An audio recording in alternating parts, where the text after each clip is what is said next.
Doctor Babasaheb आंबेडकरांच्या क्या बात आहे. इकडची मुली फार आक्रमक आहेत आणि लहान लहान पोरं मी मगाशी पाहिलं तुमच्या गावची लहान लहान पोरं सुद्धा खूप जास्त ऍक्टिव्ह आहेत बरं का. आणि असं ऍक्टिव्ह व्हायला पाहिजे. आणि मी शहरात येत असताना काय पाहतो लहान लहान पोरं जर असतात आपल्या घराकडे लहान पोरांची मी केसांची हेअरस्टाईल पाहूनच सांगून देतो मागं काय काय करेल. केसांची हेअरस्टाईल वरूनच मी सांगून देतो. आणि तुमच्या मी गोंदिया जिल्ह्यात आमच्या खेड्या भागाकडे असं नसतो. आमच्या खेड्या भागाकडे साधी कट असते केसांची. तुमच्या शहरामध्ये काय इकडून बारीक मदत कांद्याचा वाफा असतो पाहिलं ना सगळ्यांना. आणि तो कांद्याचा वाफा मी म्हटलं. आणि आताची पोरं खूप मॉडर्न आहे बरोबर खूप मॉडर्न आहे. आमचा काळ वेगळा होता. त्या काळामध्ये काही असं विशेष काही नव्हतं. पण आताची पोरं पहा पहिली दुसरीतली कॉन्व्हेंट मधली पोरं केसांना जेल लावून फुल मॉडेलिंग करत शाळेत जातात पोरं. आणि एक काळ आमचा होता. आमच्या काळामध्ये आमची आई असं खोबऱ्याचं तेल लावून देत होती केसांना आणि असं भांग पाडून देत होती. जे हक्क पाहिजे ते सारेच दान करते रक्षा तुझी न माझी हे संविधान करते. आणि म्हणून ज्या संविधानानं तुम्हा सगळ्यांना जगण्याचं एवढं मोठं बळ दिलाय जगण्याचं एवढं मोठं सामर्थ्य निर्माण करून दिलाय त्या संविधानात विरोधाची भाषा कधी बोलू नका. आणि बघाओ लग्न झाल्यानंतर दोन भाऊ एकत्र राहू शकत नाही. त्यांच्यामध्ये वाद निर्माण होतात. पण गेल्या 75 वर्षापासून 70-75 वर्षापासून बघा आपल्या भारतामध्ये 29 राज्य आहेत 10 धर्म आहेत 7,500 जाती आहेत 3,500 वेगवेगळ्या भाषा आपल्या देशामध्ये बोलल्या जातात. 45 कोटी 50 कोटी कुटुंब आहेत 140 कोटीच्या वर आपल्या देशामध्ये लोकसंख्या आहे. हजारो संस्कृती आहेत हजारो पंथ आहेत. आणि या सर्वांना बांधून ठेवणारा आपला संविधान आहे. ही संविधानाची ताकद.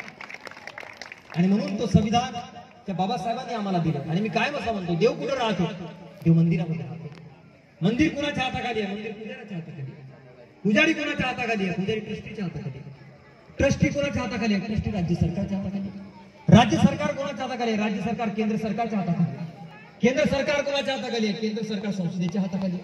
संसद कोणाच्या हाताखाली आहे संसद राष्ट्रपतीच्या हाताखाली आहे. राष्ट्रपती कोणाच्या हाताखाली आहे राष्ट्रपती संविधानाच्या हाताखाली आहे. आणि संविधान कोणाच्या हातात आहे परमपूज्य बोधिसत्व डॉक्टर बाबासाहेब आंबेडकर. सगळ्यात मोठी ताकद आहे डॉक्टर बाबासाहेब आंबेडकरांची. सरता शेवटी जाताना आणि विचारपीठाची रजा घेताना तुम्हाला सांगतोय 6 डिसेंबरला दीक्षाभूमीचा लाईव्ह टेलिकास्ट टीव्हीवर दाखवत होता. आमच्या बाजूला बसलेला एक काका जवळ आला आणि म्हणाला आता माहित आहे दीक्षाभूमीवर प्रचंड लोकांची गर्दी असते प्रचंड लोकांची भीड असते. तो काका असं म्हणाला तुला माहित आहे म्हणे ही लोक काय कशाला मरायला जात असतील म्हणे इतकी भीड कशाला. अरे यांची राहण्याची व्यवस्था नाही खाण्याची व्यवस्था नाही लोक तिथे जाऊन करतात तरी काय. मी त्या काकाला प्रश्न केला काका माहित आहे म्हटलं तुम्हाला 6 डिसेंबरला नेमकं काय झालं होतं. 6 शेवटचे 10-15 मिनिटं त्याच्यानंतर कार्यक्रमाला समाप्तीकडे गेलो. मी त्या काकाला विचारलं तुम्हाला माहिती आहे 6 डिसेंबरला नेमकं काय झालं होतं. त्या काकाचं उत्तर होतं मला नाही. मी त्याला सांगितलं 6 डिसेंबरला एक सूर्यजन्म अस्ताला गेला होता. अरे युगायुगाच्या धगधगता ज्वालामुखी त्या दिवशी शांत झाला होता. लाखो लोकांच्या कैवारी तुमच्या आमच्यासारख्या सर्वसामान्य लोकांच्या कैवारी त्या दिवशी राहिला नव्हता. आणि जेव्हा ही बातमी संपूर्ण देशभर पसरली की नाही बाबासाहेब आता आपल्यात राहिलं नाही तेव्हा प्रत्येकाच्या डोळ्यामध्ये त्या दिवशी अश्रू होते. कोणी माझा बाप गेला म्हणून अकरंदन करत होता कोणी माझी आई गेली म्हणून रडत होता कोणी माझा भाऊ गेला म्हणून रडत होता कोणी माझा गुरु गेला म्हणून कोणी माझा मित्र गेला म्हणून रडत होता. प्रत्येकाच्या डोळ्यामध्ये त्या दिवशी अश्रू होते. ज्याला जमेल त्या 7 जण आहोत त्या दिवशी ट्रेन मध्ये पाय ठेवायला सुद्धा जागा नव्हती म्हणतात. इतकी भरगच्च गर्दी. प्रत्येकाला असं वाटायचं की एकदा शेवट तरी आमच्या गुरुला आमच्या बाबासाहेबांना पाहता यावं म्हणून त्या ठिकाणी भयानक भीड होती त्या ठिकाणी. आणि प्रत्येकाच्या डोळ्यामध्ये त्या दिवशी अश्रू होतो.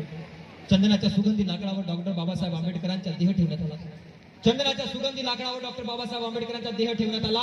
आणि त्या टिकेट केली एक एक ठिणकी जणू तुम्हा आम्हा सर्वांना प्रत्येकाला सांगत होते की बाबानो मी गेलोय म्हणून रडू नका मी गेलोय म्हणून रडू नका.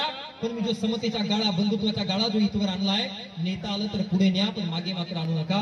शिका संघटित व्हा आणि संघर्ष करा. मी त्या काकाला म्हटलं की काही मिळतं म्हणून लोक चैत्यभूमीला जात नाही काही मिळतं म्हणून लोक दीक्षाभूमीला जात नाही. तर आपल्याला जे मिळालंय आणि ज्या महापुरुषामुळे मिळालंय त्यांना अभिवादन करण्यासाठी लोक तिथे जातात. ही सगळ्यात मोठी महत्वाची भूमिका आहे. आणि म्हणून ज्या महापुरुषानं तुमच्या आमच्या जीवनामध्ये एवढा मोठा तत्वज्ञान मांडलाय जीवनामध्ये इतका मोठा सखोल वाटा आहे त्या वाट्याला आपण कधी विसरू शकणार नाही. बोलण्यासारखं सांगण्यासारखं भरपूर काही आहे परंतु काळाला आणि वेळाला मर्यादा आहे. मला उद्या सुद्धा 2 कार्यक्रम करण्यास लगेच नागपूरसाठी निर्णय आहे. त्यामुळे आपल्या कार्यक्रमाला समाप्तीकडे घेऊन जाणार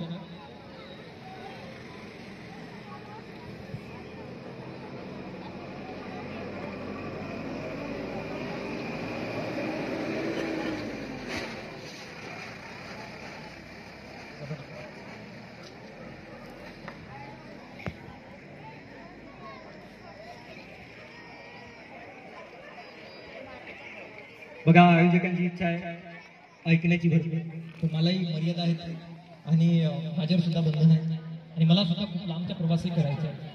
बोलण्यासारखं खऱ्या खऱ्या अर्थानं सांगतो, डॉक्टर बाबासाहेब आंबेडकरांच्या जीवनचरित्राबद्दल रात्रभर जरी बोललं ना तरी शब्द कमी पडतील. आयुष्यभर किती बोललं तरी बाबासाहेबांच्या बाबतीमध्ये आपल्याकडे शब्द अपुरे पडतात. पण काय काळाला वेळेला मर्यादा आहे, त्या मर्यादेचे पालन करणं खूप जास्त गरजेचं आहे. सरता शेवटी जाताना घेऊ शकतो.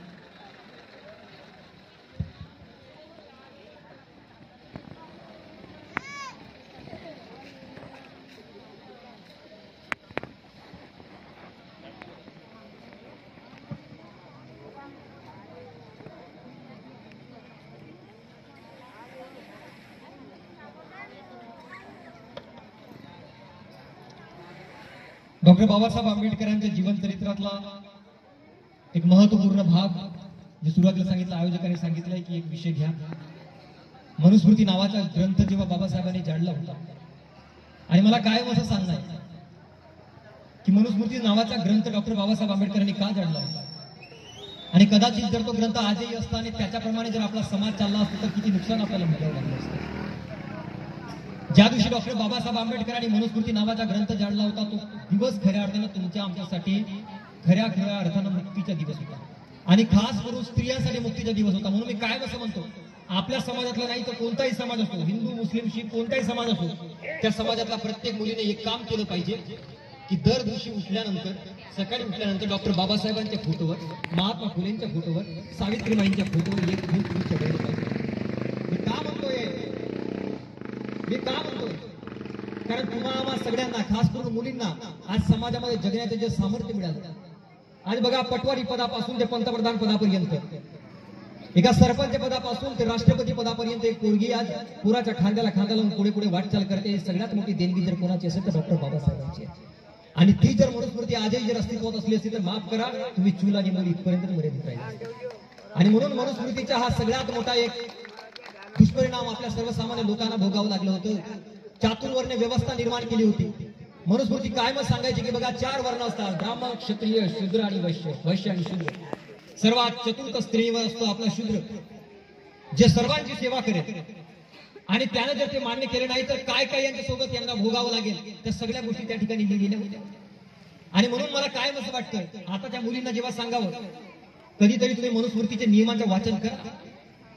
जो कोणी वाचेल, मी गॅरंटीडली सांगतो साहेब, शूद्रापूर्वी कोण होते, डॉक्टर बाबासाहेब आंबेडकरांची पुस्तक आहे, त्या पुस्तकातही बाबासाहेबांनी याच्या संबंधाने लिहिलेलं आहे.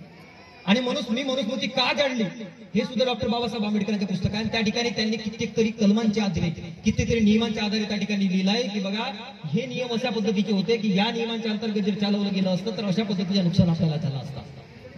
आणि म्हणून मला तरी असं वाटतं की या जयंती उत्सवाच्या निमित्तानं मी सांगितलं तरी ते अपुरं पडेल, पण कदाचित कुठेतरी आयोजकांनी या संबंधाने काम केलं पाहिजे. मी मनुस्मृती का जाणली हा ग्रंथ घराघरापर्यंत पोहोचवण्याचा प्रयत्न करा.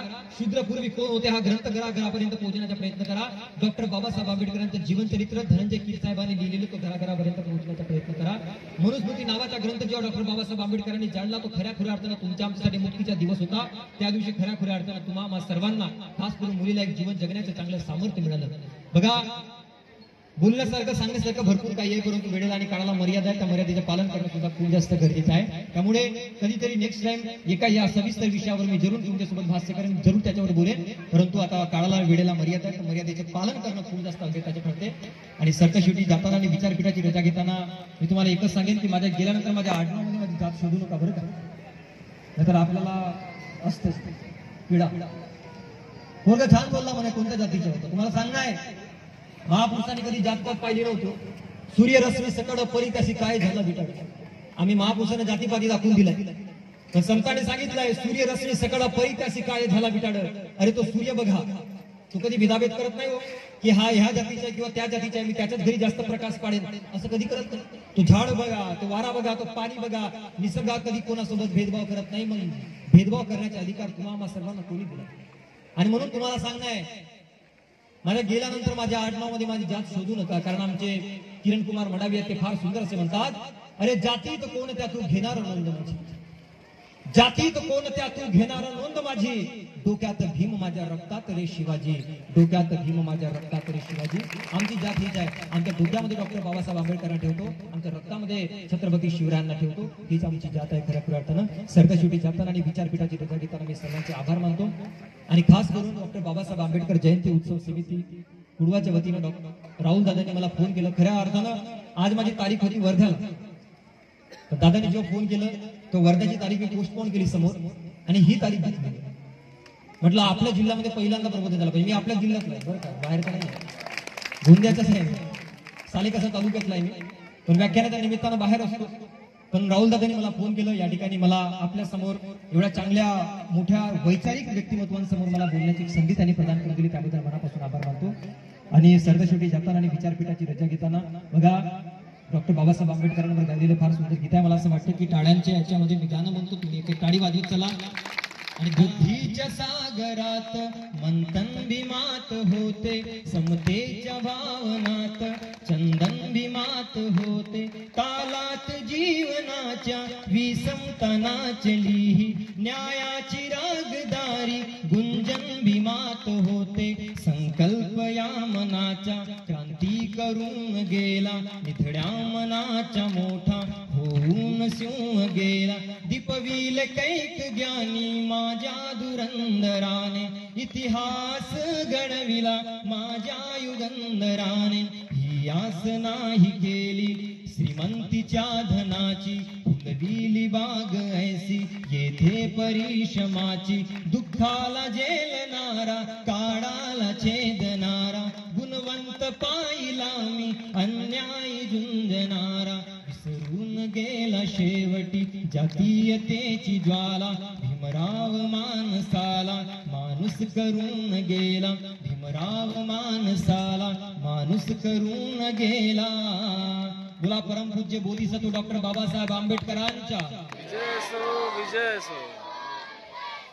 डॉक्टर बाबासाहेब आंबेडकरांच्या विजय असो, विजय असो, विजय असो.